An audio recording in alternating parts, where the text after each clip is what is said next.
All right, bioethics, welcome back to normal class. This is for Thursday, April 16th. This is our third class on cloning and our last real full class on cloning. Um, let's get right into it.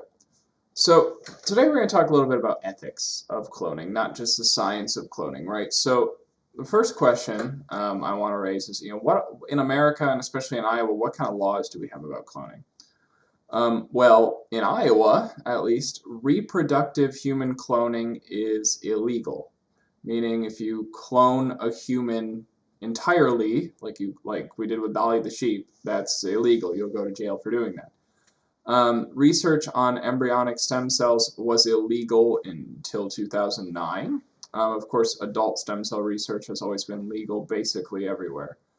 Um, However, you can use leftover human embryos from in vitro fertilization for research purposes legally in Iowa.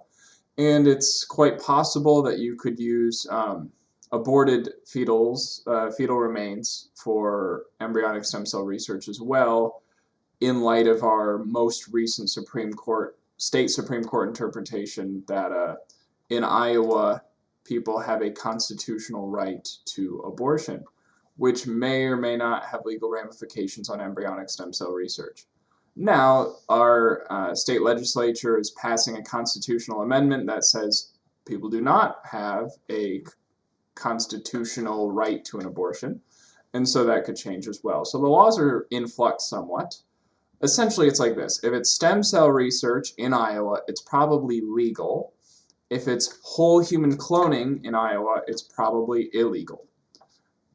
Now, of course, the law does not determine what is right, right? I mean, that's immediately obvious. In 1700s America in the South, you could own slaves. Well, that's clearly unethical. It's clearly wrong, but it was legal. Right, in Nazi Germany, the Jews could be killed. Well, that's clearly ethically wrong, but it was legal. So just because something is legal or illegal does not mean it is ethical or unethical. Right, it's illegal to go 55.1 miles per hour on the highway. Is it unethical to go 55.1 miles per hour? Probably not. Right, so long as you're driving safely otherwise. So the law is not a good guide for ethics. The law ought to be guided by ethics, but we know many lawmakers are completely ignorant of philosophy or ethics. So this is what the law is. Doesn't mean it's right or wrong. All right. So basically, in real life, there's two purposes of cloning. All right, there's reproductive cloning and there's therapeutic cloning. And we got to talk about the ethics of each.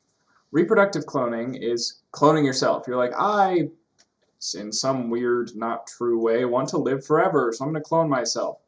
Therapeutic cloning is saying, like, I have a heart condition and I need heart cells, or, I need a new lung, or something like that, so why don't I just clone my own lung? Well, these are two different issues. All right, so reproductive cloning we can talk about.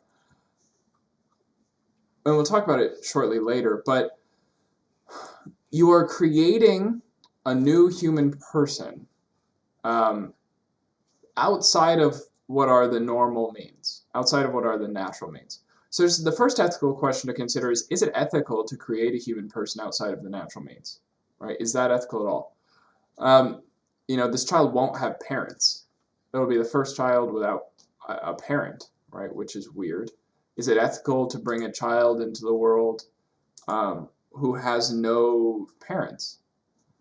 That's a question you have to ask. Is it ethical to just clone yourself? Is that just vanity, right? I mean, what's the purpose of this? Oh, I want to have a baby and can't. Well, I mean, why not just adopt a child, right?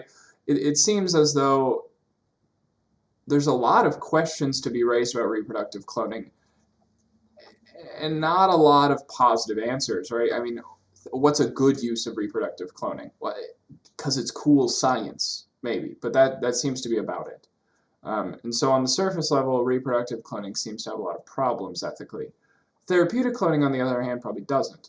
All right, if I clone my liver in a lab, I have not created a human person, right? It's my liver. It's just another one of my livers.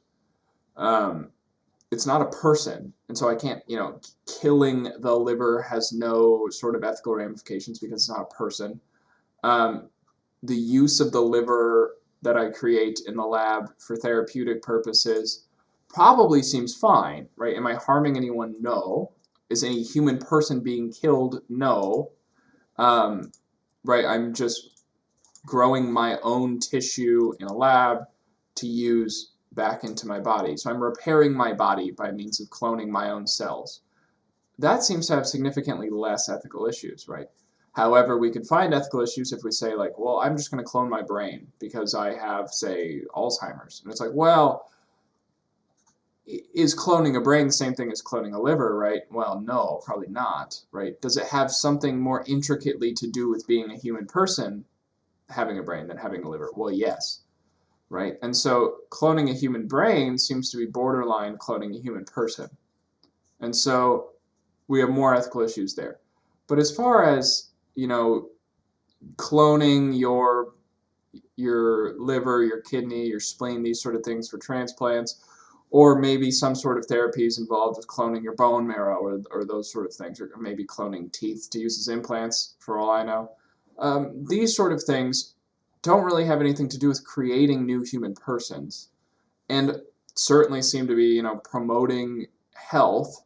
They seem to be within the realm of medicine. And so there's not a lot of ethical issues proposed against therapeutic cloning. Reproductive is the one most people want to look at. So specifically about reproductive cloning, all right, babies are a good thing, right? If someone has a child, that's fine. And in reproductive cloning, the people involved are creating a baby for the purpose of having this baby, right? Why is that wrong, right? Well, there's a number of things. All right, in one way, all right, what is the natural purpose of like sexuality? What's the purpose of sex? Well, there's two things, right? There's reproduction, and then there's like, pleasure or bonding, those sort of things. Well, babies naturally come out of sexual reproduction. That's where they come from, right? And so here we're separating procreation from its, natural source, which would be like sexual relations. Fertilization doesn't happen. There is no sexual relations. A baby just sort of comes into existence in a lab. There's a certain ethical issue with the separation of, the sexual act from its natural ends. All right. Right. Sexual acts, when used for what they're for, are good. When used for what they're not for, can be bad. Right. I mean, very clearly, all sorts of extreme examples. For example, in the case of like a sexual assault, that would clearly be bad. Sexual relations are not being used for what they're for what their purpose is. Well, in the same way here, we see reproduction without the sexual act. So we see the sexual act being used in a way it's not meant for, what it's not actually for. So we have an ethical issue there. We also have an ethical issue in what is a good reason for this? All right, why this? All right. While both things have ethical suspicions, if we talk about cloning and then in vitro fertilization, for example, in vitro fertilization involves a sperm and an egg joining and becoming a human and growing into a baby. There's ethical suspicion with that since it's removed from the sexual act, but in cloning, it's not even that. You're not even, fertilizing an egg. You're not conceiving a new human person. You're just inventing one. You're sort of artificially making one. And so, does there seem to be a good reason for this? Not really. All right. And I think we need to ask ourselves, if we're pro-human person cloning, why? All right. Medical professionals are not. All right. Experts on cloning are not. There seems to be no good reason. One could argue that a good reason for whole human cloning would be like, well, then I can grow a whole person of me, and then in 3 years I can harvest those organs for myself and have a new heart and a new liver and new kidneys. But then you're clearly killing a human person who is innocent, which would be very wrong, right? One could argue like, well, I just want a child that's exactly like me. And it's like, well, just because you want something doesn't make it good, right? It's just pure vanity. to say I want a child that's just like me, especially considering, Dolly the sheep, after a number of cloning attempts, had health issues. How do you know that, a whole person cloning of you won't also have health issues? It's sort of entirely removed from the natural purposes of reproduction and natural means of reproduction, and so is relatively ethically suspect. But in your assignment, you're going to talk about that. Now, therapeutic cloning, all right, is a little different. All right, the therapeutic cloning of an individual organ is probably not so ethically suspect. All right, but the therapeutic cloning of another person, a whole body, in order to use their parts is certainly very suspect. Right, you're killing an innocent human person, right? Or you're at least using the parts of an innocent human person in a way that harms them, if not kills them. And this seems entirely wrong, right? I mean, killing innocent human people is bad. It's like a core principle of ethics, right? So some would argue, though, what about the principle of double effect? Well, I have a good intention and a good end, and a bad end also happens. Right? It's like, well, no, right? The good end does not outweigh the bad end here, all right? If you say, I need a new heart, so my intention is to get a new heart, that's a good intention. You say, the end is I get a new heart. Well, that's fine, right? What are the means? Well, the means are you're growing a new human person in the lab and then killing them by taking their heart out. The means are bad, so the principle of double effect doesn't apply. But further than that, the good does not outweigh the bad. You continuing to live does not outweigh someone dying. Your life is no more important than anyone else's. The good is not clearly outweighing the bad. And so the principle of double effect fails twice. All right. The means are bad, and then the good does not outweigh the bad.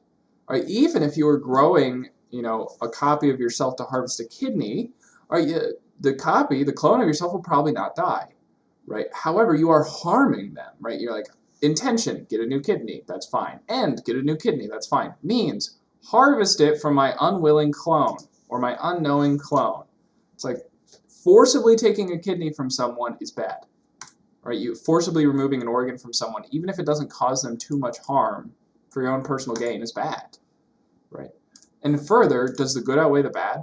Right? Does you getting a kidney outweigh them losing a kidney per se? Like, why is your kidney more important than their kidney? Why is your health more important than their health? Right?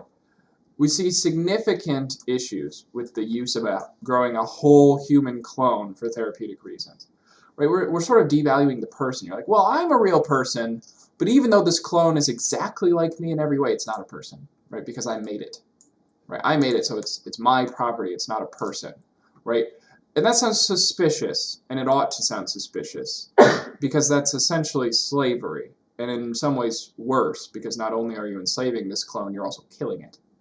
All right, so whole human cloning is justifiably illegal everywhere for good ethical reasons. All right, the Catholic Church's position is here. All right, purpose or intent do not make cloning acceptable because it's of itself bad, right? You could have good intent and good purpose, but the means are bad. All right, natural conception of a human person, the Church says, is a gift of love. All right, and cloning is viewing the human being as an industrial product. All right, the Church does not forbid, right, the use of, say, adult stem cell research and the cloning of adult stem cells for therapeutic reasons, like, creating and fixing a liver, those sort of things. But the Church says clearly whole human cloning has a number of issues, right? It's separating, the gift of like life out of a loving act. You're just creating life without it. So that's what the Church says. You can find more about what the Church says by going to the Catechism or the National Catholic Bioethics Center, which I will show you at the end of this presentation. Now, we talked in class when we were actually in class back in March about Save Your Siblings, so I'm just going to include some more stuff here about Save Your Siblings. You can find it on the slides. You can see what Trent Horn has to say about it on this little podcast clip. You can watch what the sister said. We watched part of this clip in class. You can read more about cloning here from the Human Genome Project. You can read more about cloning here from the National Institute of Health, which is our government's chief medical research publishing agency, that sort of thing. So you can take a look here. Further, you can read some more here, and then you can read some stuff from National Catholic Bioethics Center and other research universities. So take a look at all of these notes about cloning from all of these different places. Your homework will involve answering some questions about the ethics of cloning. You'll find it on campus. It will be assigned Thursday, and it will be due on Tuesday. So that's it for this week, live class plus cloning 3. I'll see you next week.